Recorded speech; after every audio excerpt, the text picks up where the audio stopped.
Olá pessoal, eu adoro história. Conhecer história faz com que o homem evite repetir erros do passado.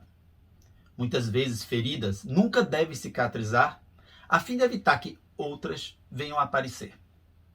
Fazer esse vídeo, amigos, esse vídeo talvez seja mexer num verdadeiro vespeiro, mas é necessário porque se trata de um fato gravíssimo que não é apresentado nos bancos escolares.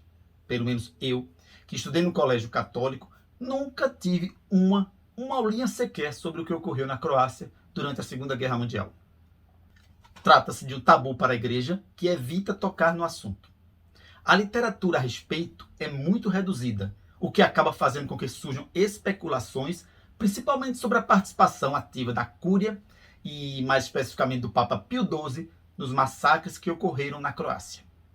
A Inquisição promovida pelos croatas contra os sérvios acabou ajudando a desencadear atrocidades que vieram a ocorrer 50 anos depois.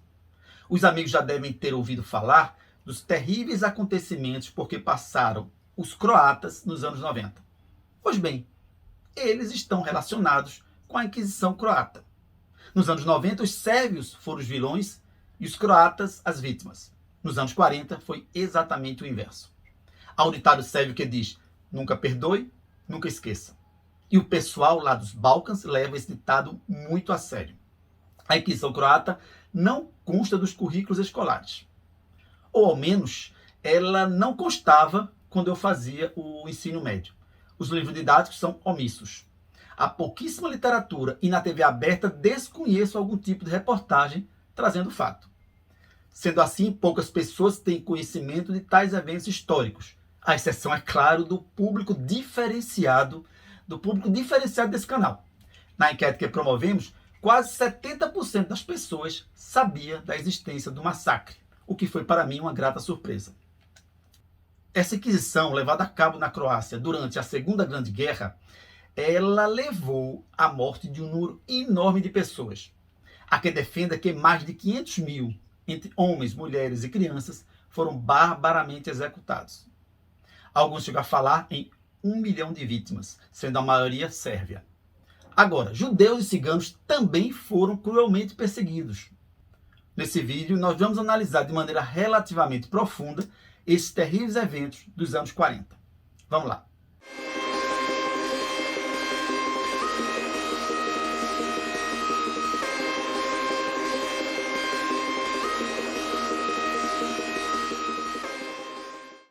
Durante a Segunda Guerra Mundial, a Croácia conseguiu a sua independência, formando o Estado Independente da Croácia.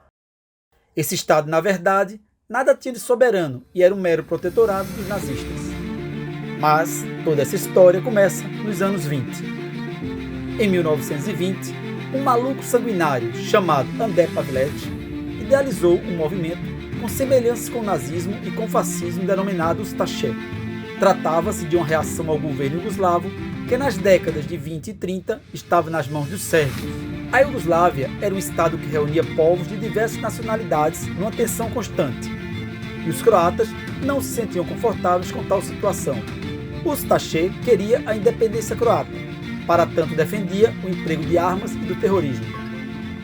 Em 1941, a Alemanha invade a Iugoslávia. Hitler destituiu o príncipe Paulo, que estava governando o país, e viu no Ustaše uma oportunidade de deixar no poder um governo fantoche e totalmente alinhado.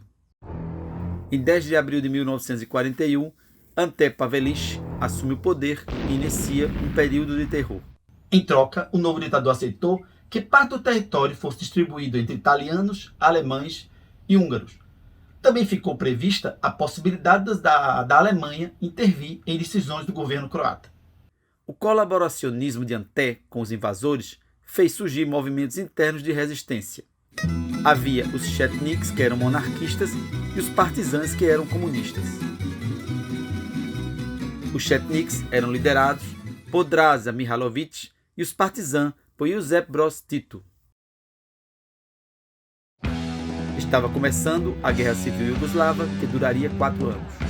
Ante Pavelić, já nos primeiros dias de governo, colocou em prática o seu plano de limpeza étnica. Começou a perseguir sérvios, judeus e ciganos. A política do Ustaše tinha os seguintes objetivos: matar 1/3 dos sérvios,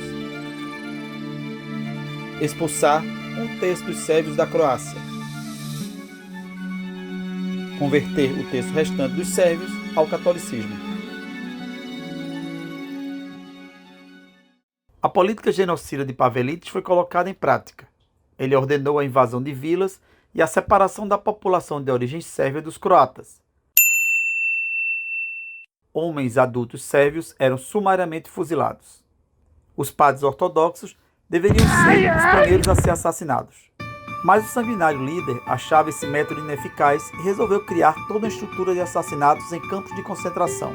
Já em 1941, eles começaram a ser utilizados. Só no campo de Jasenovac, o maior de todos, cerca de 100.000 pessoas foram mortas sob o comando do sádico Dinko Šakić.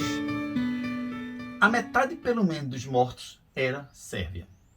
O restante, judeus, ciganos e acusados de comunismo. Querendo mostrar serviço para o seu chefe Hitler, Pavelić mandou que os seus soldados fossem impiedosos com os judeus. Eles também eram judeus levados para campos de concentração e assassinados. Estima-se que mais de 2/3 dos judeus da Croácia morreram vítimas dessa política genocida.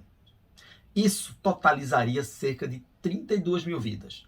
No caso dos sérvios, aproximadamente 1/6 morreram, o que daria algo entre 700.000 e 1.200.000 pessoas. Quanto aos ciganos, acredita-se que mais de 40.000 foram covardemente assassinados. O número de mortes de homens, mulheres e crianças foi crescendo de maneira tão vertiginosa que, apesar de Hitler ter autorizado as perseguições, os próprios nazistas tiveram que intervir por causa do exagero dos atos, principalmente contra crianças. Além de Jasenovac, outros campos de concentração também foram criados como máquinas de assassinatos.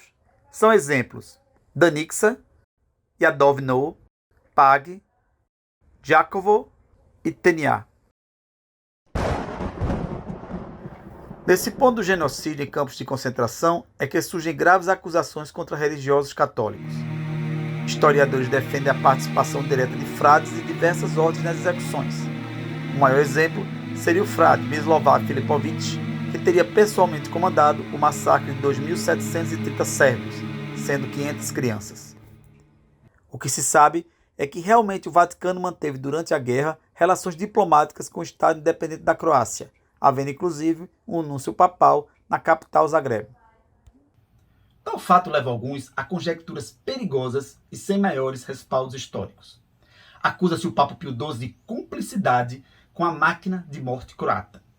É algo semelhante às acusações que se levantaram contra o mesmo pontífice em relação a um suposto apoio aos nazistas.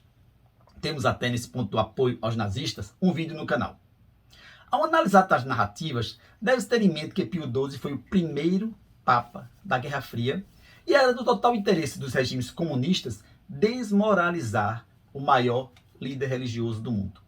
Na verdade, não há pelo menos fortes evidências que demonstrem inexoravelmente que Pio XII tinha conhecimento do que acontecia na Croácia e muito menos que tinha apoiado os atos genocidas praticados por alguns religiosos. Essa tese de apoio do Papa ao que ocorreu na Croácia possivelmente foi plantada pelos partisãs que vieram, como veremos mais adiante nesse próprio vídeo a ver, a tomar o poder na Iugoslávia com a queda de Pavelić. Os defensores da participação ativa de Pio XII no Holocausto Croata sempre lembram que o Papa, em 18 de junho de 1941, recebeu em audiência Ante Pavelić. Quando essa audiência ocorreu, o Ustaše estava no poder há pouquíssimo tempo e possivelmente o pontífice não tinha ciência do que estava acontecendo.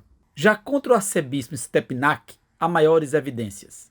Ele é por muitos acusado de omissão, pois nada fez a fim de evitar as atrocidades cometidas pelo frade Filipov, que supervisionava a morte de sérvios em campos de concentração. Fala-se de algo entre 20.000 e 30.000. Por incrível que pareça, o Papa João Paulo II acabou em 1998 beatificando Stepinac, mesmo posando sobre a sua cabeça gravíssimas acusações de omissão. Trata-se de um dos maiores erros do pontificado de João Paulo II, pois ele foi alertado pelo centro Simon Wiesenthal, que solicitou o adiamento da beatificação, o que foi negado. Até hoje, parentes das vítimas do regime croata tentam responsabilizar civilmente a igreja pela morte dos seus parentes sem lograrem êxito. A derrota da Alemanha na Segunda Guerra trouxe consigo a derrocada do Ustaše. Os nazistas foram expulsos e os partisãs, liderados por Tito, tomaram o poder. Era o fim do Estado independente da Croácia. Ante Pavelić conseguiu escapar da prisão. Recebeu asilo na Espanha, lá morrendo em 1959, aos 70 anos de idade. O frade Filippo foi preso e julgado em Belgrado por crimes de guerra. Acabou condenado e sentenciado à morte, tendo sido executado na forca vestindo vestes da ordem franciscana. O arcebispo Stepinac foi preso logo após o final da guerra. Conseguiu uma audiência com Tito, que achava interessante manter uma postura de independência em relação à União Soviética e uma certa proximidade com o Ocidente. Tito não queria perseguir a igreja, mas desejava que ela tivesse uma certa autonomia em relação ao Vaticano. Dias depois, Stepinac escreveu uma carta pública destacando ser um erro a Iugoslávia perseguir os religiosos católicos, dentre eles a sua pessoa. Posteriormente escreveu outra, acusando o governo Tito de ações contra a Igreja Católica. Diversos membros do governo iugoslavo queriam para Stepinac o mesmo destino de Filippo, mas Tito estava relutante. Acreditava que isso afetaria a imagem da Iugoslávia e o seu plano de não alinhamento com a União Soviética. Pouco tempo após o fim do regime Ustaše, Stepinac foi diagnosticado com policitemia que o debilitou. Acabou falecendo por causa de uma trombose. Estava em prisão domiciliar. Logo, foi transformado em uma espécie de mártir e acabou sendo beatificado. Quanto aos demais colaboradores do regime do Ustaše, eles não tiveram muita benevolência de Tito, sendo quase todos julgados e condenados. Muitos foram executados.